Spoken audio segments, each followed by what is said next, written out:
Awesome. Well, good afternoon, good morning, wherever you're joining us from, everybody. So my name is Ian O'Brien. I am with Checkpoint Software Technologies, working with public sector teams. I spent 10 years working in the public sector in the state of South Carolina. Um, as the CIO for this Department of South Carolina, or excuse me, South Carolina Department of Employment and Workforce.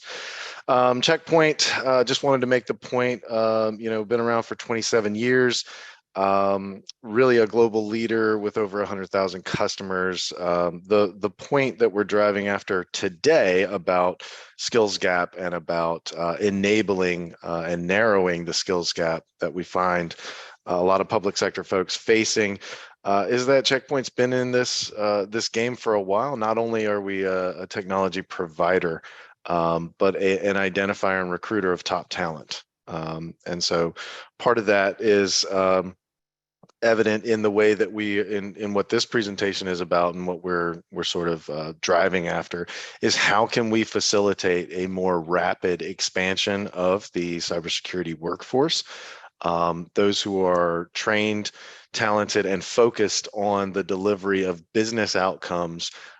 Because to be quite honest, with my background and my perspective, I see cybersecurity not as a domain that is solely focused within the IT realm. This is a business outcome. And so the people, processes, and technology that we all refer to, Checkpoint can provide you a great technology platform, but no shiny technology, or this is my quote that as of today I can be attributed to. No shiny technology or certified process has ever amounted to much without skilled humans to ensure that they achieve business outcomes. And so that's really something that we're working toward in the post-COVID technology and business landscape. This is nothing new.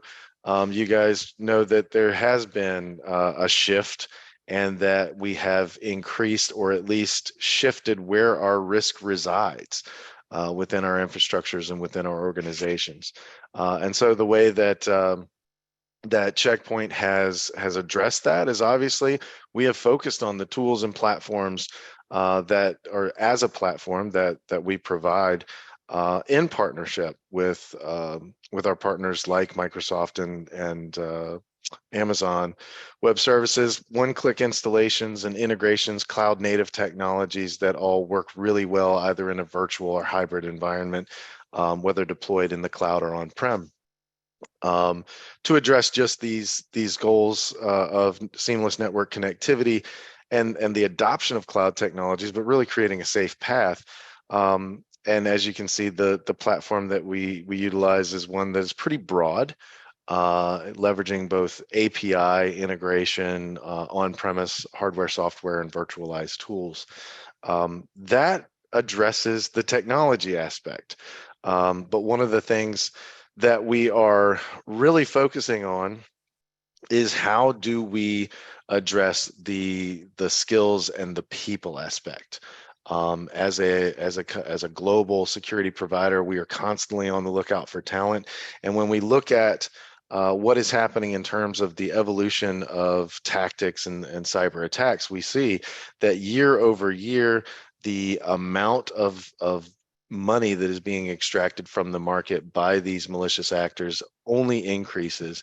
The severity of the incidents increases, even though we're actually getting better over time. Studies have shown that fewer and fewer folks are paying out. Fewer and fewer folks are even talking to malicious actors who are attacking them, but that the impact is getting greater and greater. And so when the old adage that we have to be right every day, the attackers only have to be right once, it comes into sharper focus when the monetary, the average amount that is paid out or in terms of an actual ransom is around 750K, to say nothing of the $1.4 million per incident that companies are tending to have to pay because of the lost time and productivity, the amount of engagement with their incident response teams and partners and just hand-holding, quite frankly, of stakeholders that has to go on in the wake of an incident such as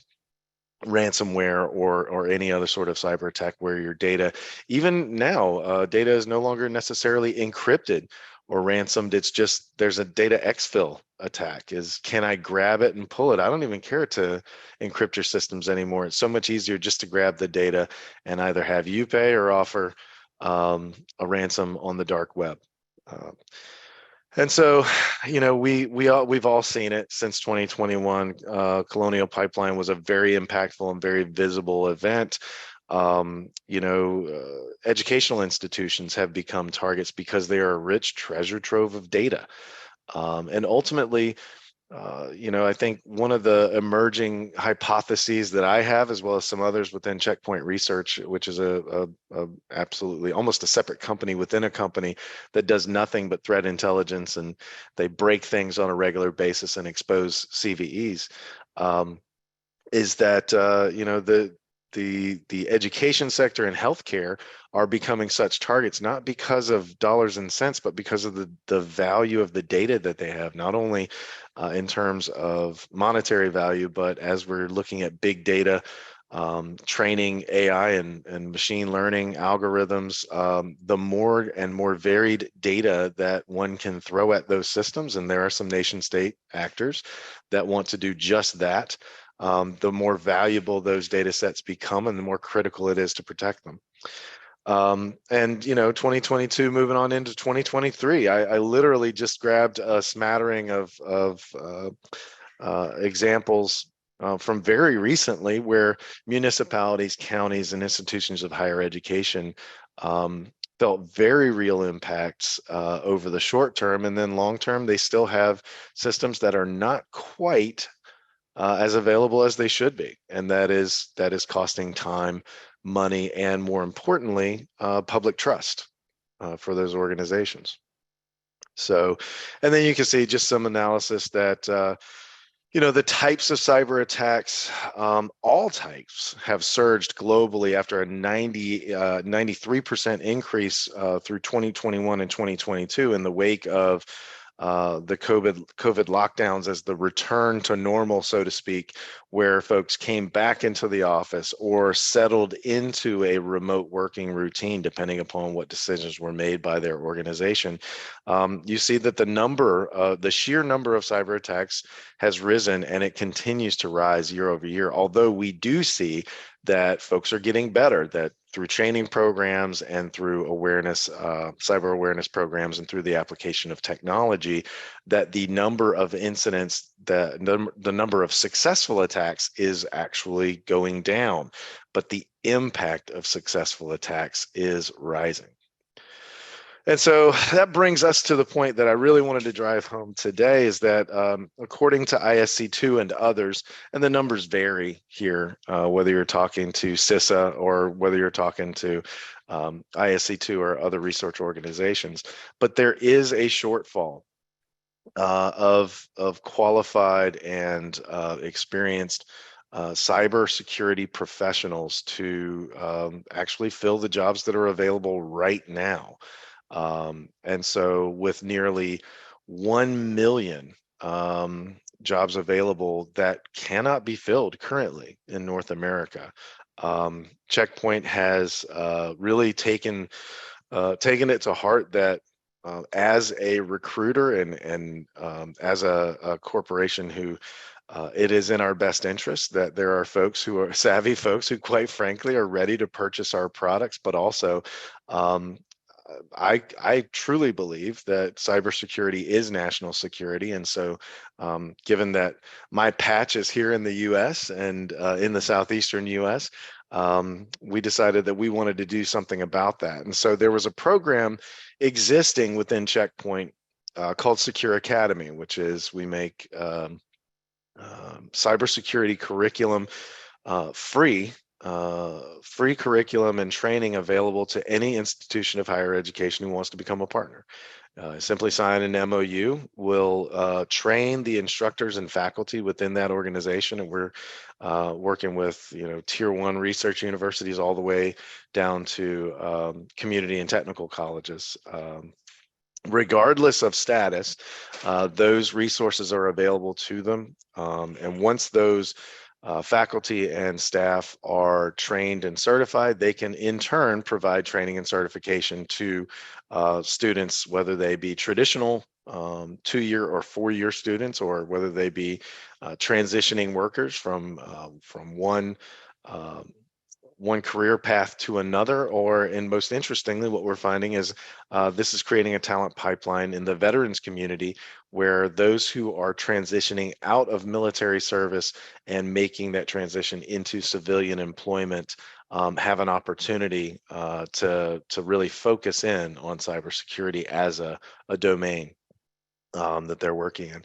So as you can see, we've begun to build out, and these are just a few of the partners that we work with in terms of actual participation in the program, and the program is 100% customizable by the educational institution.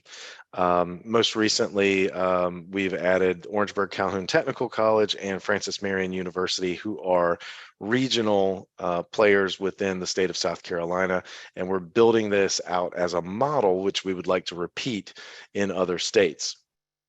But ultimately, the outcomes are that students who go through the program have, as of right now, an opportunity to complete 4 certifications. Each one of those are subsidized by Checkpoint, where the exam and the certification itself is available to the student at approximately $40 to cover the actual cost of Pearson VUE testing. So I'm sure you all sort of realize what a deal that is, because normally this training program through an authorized training center for an engineer at a professional level organization would cost them anywhere from $3,000 to $4,000 to complete, plus the certification on top of that. So significant cost savings, and the entire point of that is to accelerate the number of certified professionals who are entering the workforce as rapidly as possible. So it's as easy as 1, 2, 3, certify instructors, provide them the no-cost course materials, and then once at their pace, when they are ready, provide the exams and certification at an 85% discount to the students, and get them into the workforce. With that, getting them into the workforce part, providing free resources is very easy. It's very simple. These educational institutions are geared towards that. One thing they're also geared toward, which we are getting hip to, is the idea of placing folks into employment, into entry-level positions throughout the country. And so the Checkpoint Global Associate Program is aimed at recruiting that talent into our organization, so that the very brightest entry-level engineers, sales staff, inside sales and business development staff, we create that talent pipeline for ourselves. But as we plow through this massive amount of interest that comes from students, what we ended up being able to do is make a commitment through a partnership with the White House Office of Technology to essentially make a commitment that we were going to train 1 million individuals in cybersecurity skills by 2028. And I think it's very doable to make the curriculum and courseware available. And then I like the accountability of working with those educational institutions to make it more readily administrable, so that folks who actually know what they're doing in the education space are doing the educating, rather than folks like myself kind of bumbling our way through it and claiming to have trained people. It's about effective and measurable results that certified folks are entering the workforce. And anecdotally, working with the University of South Carolina and beginning to work with Francis Marion University and Orangeburg Calhoun Technical College, What we have been able to accomplish is we have students who actually have come through the program and are certified and have earned credit towards their degree or their certificate, who have a job waiting for them, a full-time job waiting for them on day one after graduation. Or at least they have a very lucrative internship waiting for them after graduation. So in this very competitive job market, it's good to see, and it's very fulfilling for me to see that we are making an impact in just creating those opportunities for folks getting their start. Um, and so you can see here some of the skills that are really a focus of the Checkpoint Global Associate Program.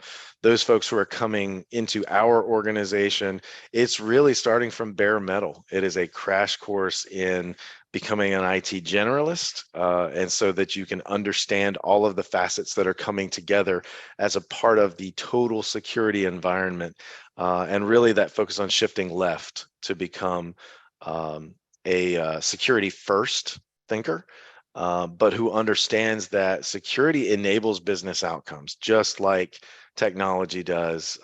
It's just that much like the law in business, security is now becoming that ubiquitous consideration for everything that you do.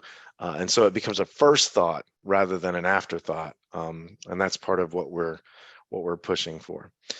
Key program benefits. I received this slide from the team that I'm working with, and so I included it. But I actually made an addition.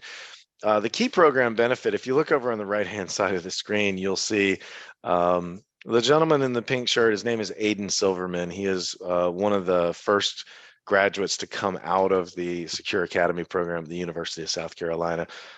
He's standing there next to Governor Henry McMaster, who was very interested in learning more about the program, but I don't think Aiden would have had any reason to meet the governor, and the governor would have had no reason to think of Checkpoint at all as a player within the state of South Carolina, had it not been for our involvement in this program. The governor is very keenly aware that cybersecurity is a growing domain, and it's one that he's interested in attracting more business interest in the state of South Carolina. So I guess that was, to me, a much more telling impact. And in terms of what can all of us do? I guess the point that I'm trying to weave, rather than get up here and tell you about the great shiny products that Checkpoint offers, because we do. We offer a suite of great shiny products that work really well in cloud native and hybrid environments. So whether you're looking at migration or you're already there, I would encourage you to look us up. My email and my LinkedIn are available within this presentation. Feel free to reach out to me. The key and most important thing that I wanted to make each and every one of you as attendees aware of is that with the new focus that Checkpoint has placed on public sector business, that's the whole reason that I got hired as a CIO dinosaur from a state agency who has stubbed my toe on every budgetary consideration and has ended up in very political discussions about why it was the right thing to do, regardless of who might get upset or any number of other political considerations. If we do focus on what is the right thing to do as corporate entities and as members of the communities in which we live and work, it makes sense to pitch in, because cybersecurity is national security, particularly here in the United States. Before my career in government IT, I worked in journalism and I covered elections. Each and every election in this United States of ours is actually secured at the county level. And so that idea of creating more seasoned and more aware cybersecurity professionals is very attractive to me. We don't think that we can do this alone, and nor do we think that we're coming up with this concept for the first time. Cisco did this 25 years ago, and that's why, honestly, why I used Cisco quite a bit during my career, because you always go home to what you know, and that's what I worked with in high school and college through the Cisco Network Academy.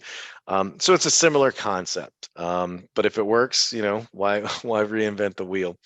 So ultimately, that is really what I wanted to present, as the opportunity that the first phase in creating a talent pipeline is really getting engaged with institutions of higher education, and bridging them with public sector entities like municipalities.